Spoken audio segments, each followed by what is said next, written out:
DPO Sargodha Asad साहब ने जनाब जो है वो चंद चढ़ा दिया है। एक खातून से ज्यादती कर डाली है, स्टेज अदाकारा है महानूर उनसे, और उनका जो मेडिकल है वो भी पॉजिटिव आया है। आईजी पंजाब डॉक्टर उस्मान अनवर साहब जो है वो सर पकड़ के बैठ गए हैं।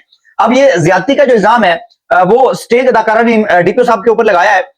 एप्लीकेशन भी दे डाली है, आईजी साहब को अरसाल कर दिया उन्होंने। तो मैं ये तफसील आपके सामने रख देता हूँ कि इस पर वो क्या कहती हैं, एप्लीकेशन में क्या मौकिफ अपनाया अदाकारा ने, स्टेज अदाकारा है महानूर साहबा। वो कहती हैं कि डीपीओ सरगोदा मेरे साथ अपने हाउस में ज्यादती की और वीडियो बनाता रहा।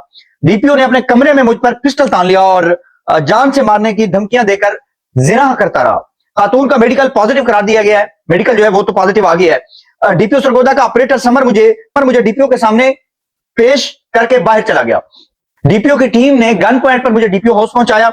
डीपीओ ज्यादती के दौरान वीडियो भी बनाता रहा, ये अदाकारा ने जो है इल्जाम लगाया है। स्टेज अदाकारा महानूर ने आईजी पंजाब को जो है वो भी दरखास्त जो है एप्लीकेशन वो सबमिट कर दी है। अब वो कहती है कि मैं कनेडियन नेशनैलिटी होल्डर हूं और मैं अपनी एम्बेसी से जो है वो भी रब्ता कर रही हूं। मुझे रिकवरी करने के बहाने बुलाया डीपीओ ऑफिस में और मेरे से जिना करता रहा। ओवरसीज पाकिस्तानी हूं और मरियम नवाज से दरखास्त करती हूं कि वो ज्यादती पर नोटिस ले।